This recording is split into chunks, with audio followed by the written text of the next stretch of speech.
कितने भी बड़े हो जाओ, बड़ों के सामने छोटा बनने का प्रयास करना। वो बड़ों के सामने जितना छोटा बनोगे, दुनिया का सम्मान मिलेगा और बड़ों का दिल से प्यार मिलेगा। ध्यान रखिए, बड़ों के सामने बड़े मत बनिए, छोटे बनिए। बहुत छोटे, बहुत फायदा है। घर में दो भाई होते हैं, गलती छोटा करे तो भी पिटाई तो बड़े की हुआ करती है। फिर वो कहता है मम्मी देखो ना उसने ऐसा, अरे तुम बड़े हो ना, ध्यान रखो तुम बड़े हो, वो छोटा, अरे छोटा है तो बस छोटे को तो सारी दुनिया। एक बात विचार करें, आप बड़े हो गए, जब आप छोटे से थे हर कोई तुम्हें गोद में उठा लेता था, हर कोई तुम्हारे गाल चूम लेता था, हर कोई चिट्ठियां बजा देता था, किसी का भी बच्चा हो आदमी गोद में ले लेता है। लेकिन जो बड़ा होता है, ध्यान रखना, गोद में क्या लोग हाथ मिलाने को तैयार नहीं हुआ करते हैं। ध्यान रखना, काश हम जिंदगी भर बच्चे रहे होते, बड़े बनने से तो बच्चा बनना बहुत अच्छा हुआ करता है मेरे भाई।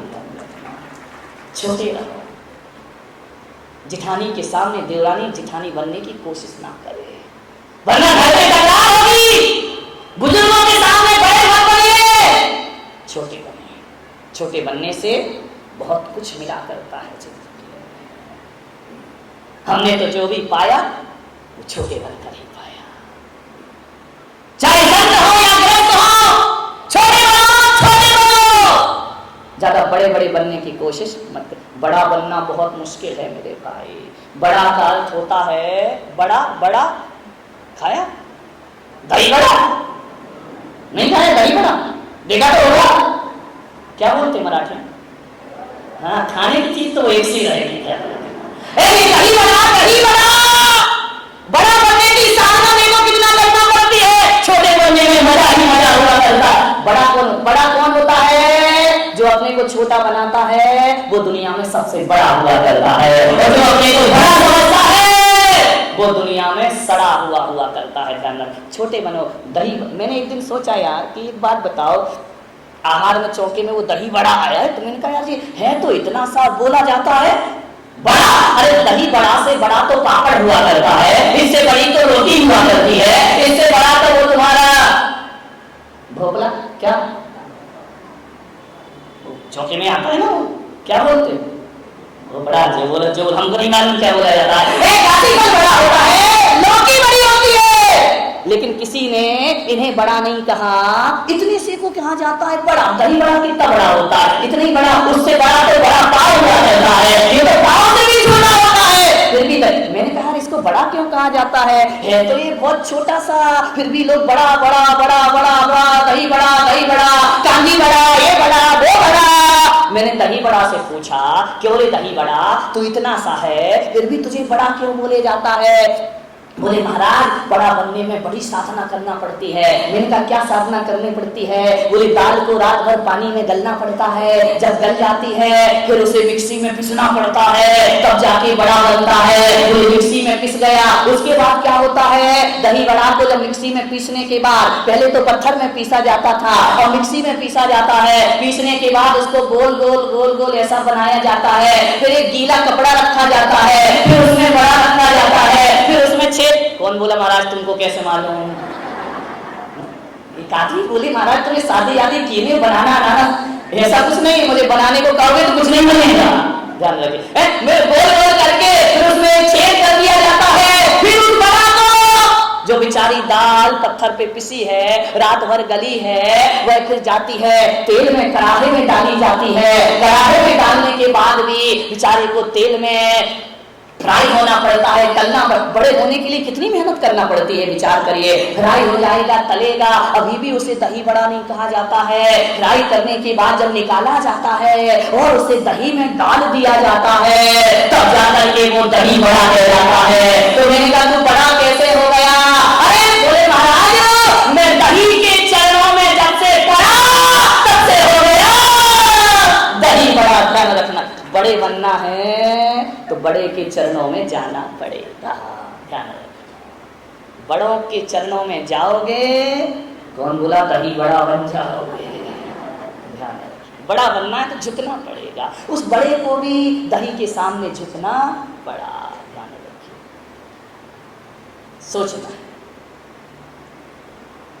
अरे जल्दी आ गए तुम, हम लेट हो गए। नहीं हम जल्दी आ गए, तुम तो टाइम से आए बेटा। सोचना है, आपको विचार करना है। अयोध्या का दरबार है, राजा राम का दरबार है, राम की दुहाई की जा रही है, सारा आर्यावर्त आनंदित है कि अब इस धरती पर राम राज्य शुरू हो गया है। राम राज कहाँ, राम राज कहाँ, मोदी राज है। राम राज में दूध की नदियां, कृष्ण राज में घी। राम राज में दूध की नदियां, कृष्ण राज में घी, मोदी राज में चाय की प्याली फूंक फूंक कर पी जा। मोदी यहाँ तो चाय की प्याली है, फूंक फूंक के पीते रहो। दूध और नदियां और घी की नदियां तो चले गए, राम राज आ गया, सब निर्भय हो गए। राम को राजा बना दिया। 14 वर्ष के वनवास के बाद राम और सीता बैठे हैं, हनुमान का प्रवेश हुआ। राम ने कहा कि आओ हनुमान, तुम्हारा स्वागत है इस दरबार में। हनुमान ने राम को प्रणाम किया। राम के चरणों में हनुमान झुके, अपने माता पिता आशीर्वाद प्रदान करें हनुमान। राम ने कहा हनुमान तुम यशस्वी भव। हनुमान उठे, अपने आसन पे बिठाया राम ने कि हनुमान बैठो। हनुमान ने कहा प्रभु इतना सम्मान इस भक्त को क्यों दे रहे हैं? मुझे सम्मान की बात नहीं है हनुमान। आज यदि जंगल में तुम नहीं होते कि राम इस अयोध्या में वापस नहीं आ सकता था। आज राम को जो भी मिला है हनुमान तुम्हारे जैसे भक्तों की वजह से मिला है।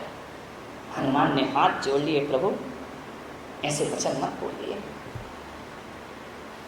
राम ने कहा कि हनुमान तुम मम प्रिय भरत समभाई, भरत से भी ज्यादा प्यार करता हूं मैं तुम्हें। हनुमान की आंखें भर आई।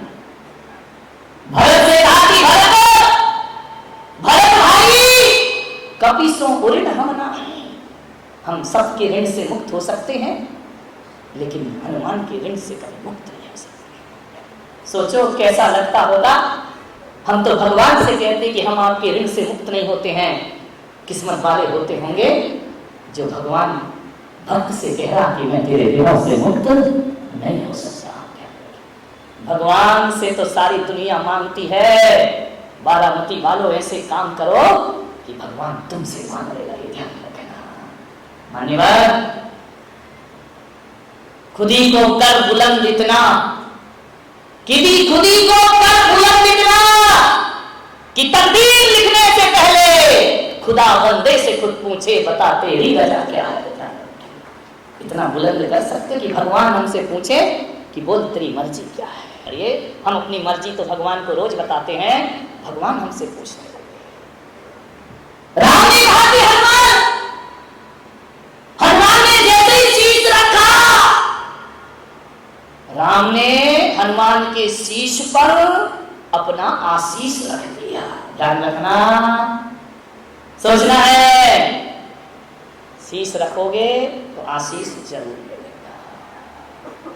ध्यान रखिए, शीश जरूर रखिए। अपने आराध्यों के चरणों में आशीष मांगना नहीं पड़ता, अपने आप प्राप्त हो जाएगा। एक आदमी आया, बोले महाराज आप आशीर्वाद नहीं देते। अरे तो मैंने कहा कोई लेने देने की चीज थोड़ी आशीर्वाद, तुमने मांगा मैंने दे दिया, ये तो सौदेबाजी हो गई। मैंने कहा ध्यान रखना, आशीर्वाद तो एक चमत्कार हुआ करता है, आशीर्वाद तो एक कला हुआ करती है। एक बात ध्यान रखना बारामती वालों, आशीर्वाद का अर्थ ये नहीं होता कि तुम झुके और मैंने हाथ उठा दिया। अरे भाई इसका नाम आशीर्वाद नहीं हुआ करता है, ये तो एक प्रदर्शन हुआ करता है। एक बात ध्यान रखना, आशीर्वाद तो एक अद्भुत घटना है कि लेने वाले को कब मिल गया उसे भी नहीं पता, और देने वाले ने कब दे दिया उसे भी नहीं, ना मुझे पता चले ना तुम्हें पता चले। उस घटना का नाम आशीर्वाद। एक ऐसा आदमी था, ऐसा आदमी, शांति से, ऐसा आदमी मेरे पास आता, नमस्ते। अरे तो मैंने कहा इतना चिल्ला क्यों रहा भाई, चिल्ला क्यों रहा? बोले आप ऊंचा सुनते हो। अरे मैंने कहा मैं ऊंचा कहां सुनता हूं? बोले नमस्तु नमस्तु। बोले 4 बार नमस्तु कर चुका, आप हाथ ही नहीं उठाते, आशीर्वाद ही नहीं देते हो। मैं पढ़ रहा था, लिख रहा था, दूसरी बातों में लगा हुआ था।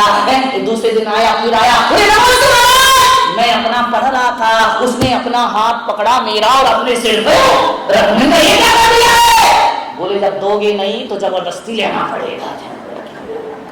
मेरे भाई, लिखा ये भी कोई आशीर्वाद लेने का तरीका है? एक बात याद रखना, तुम संत के कक्ष में गए और संत ने तुम्हें यदि नजर भर के देख लिया, आशीर्वाद प्राप्त हो गया। हाथ उठाने का नाम आशीर्वाद नहीं होता है। संत ने तुम्हें देखकर मुस्कुरा दिया, समझना आशीर्वाद हो गया। और संत ने तुमसे तुम्हारा नाम पूछ लिया, समझना आशीर्वाद प्राप्त हो गया है। और संत ने यदि तुम्हें कहीं कोई काम बता दिया तो ये मत सोचना यार आज फंसे अब दोबारा नहीं जाएंगे, वहां जाओ तो कोई ना कोई खर्चा पानी बता दिया जाता है। अरे ऐसा मत सोचिए, यदि संत ने कोई काम बता दिया तो बस यही सोचना हरी कृपा हो गई, परमात्मा की कृपा। संत कहाँ किसी को काम बताते? सौभाग्यशाली होते हैं वो लोग जिन पर संत अधिकार जमाया करते हैं। ध्यान रखना, मानिए, सोचिए, राम ने हनुमान के शीश पर आशीष रख दिया। हनुमान से कहा, हनुमान ध्यान रखना, ईश्वर की कृपा, संतों की कृपा सबको नहीं मिलती है, बिरले होते हैं जिन पर संत कृपा करते हैं। अब मोही समझ परी हनुमंता, हरि कृपा बिन मिल ही न सकता। आप यदि इस पंडाल में आए हैं तो ये मत सोचना कोई होर्डिंग देखकर आए, कोई प्रचार देखकर आए हैं, और ये भी मत सोचना कि पुलक सागर में बुलाया है इसलिए आए हो, और ये भी मत सोचना कि आयोजन समिति ने प्रचार किया है इसलिए आए हो। न तुम मेरे बुलाने से आए हो, न किसी के आमंत्रण से आए हो। अब मुझे समझ परी हनुमंता, हरि कृपा बिन मिल ही ना। ये भगवान की मर्जी है, ये ईश्वर की मर्जी है, वरना इस समय घरों में लोग प्रपंचों में लगे होंगे। ये हरि की कृपा है कि वहां से निकाल के तुम्हें संत के दरबार में ला करके बिठा दी। अब हरि कृपा बिन मिल ही न सकता, न तुम आए हो न मैंने बुलाया है, ये है उसकी मर्जी, उसने यहाँ लाके तुम्हें बिठा दिया है। ध्यान रखिए, जिनकी होनहार अच्छी होती है ना, भगवान उन्हें माया और प्रपंच से निकालकर किसी संत के चरणों में ले जा करके बिठा दिया करते हैं, उनका भविष्य अच्छा। इसलिए तुम लोग अभागे नहीं हो। सारी दुनिया तुम्हें पापी कहती रहे, और संत आएंगे तुम्हें पापी कहेंगे, और संत आएंगे तुम्हें संसारी कहेंगे, और संत आएंगे तुम्हें कहेंगे तुम तो संसार की माया में फंसे हो, तुम तो अभागे लोग हो। मैं पुलक सागर कहता हूँ, अभागे तो वो है जो हरि नाम से दूर हुआ करते हैं। तुम तो सौभाग्यशाली और पुण्यशाली हो, यहाँ बैठकर भगवान की वाणी को पान कर। सौभाग्य किस्मत वाले। अभागा वो नहीं होता जिसके माँ बाप नहीं होते, ध्यान रखना। अभागा वो नहीं होता जिस पर धन दौलत या माया नहीं होती, और अभागा वो भी नहीं होता जिस पर माँ बाप का साया नहीं होता। अरे अभागा तो वो होता है जिस पर प्रभु की छाया नहीं होती है, वो दुनिया में सबसे बड़ा अभागा होता है। प्रभु की छत्र छाया में रहो। किस काम का वो दिल जिसमें भगवान ना समाये हो, किस काम का वो दिल जो प्रभु चरणों में ना झुका हो, और किस काम की वो आंखें जिसमें परमात्मा की सूरत ना बसी हो, परमात्मा की मूरत ना बसी हो।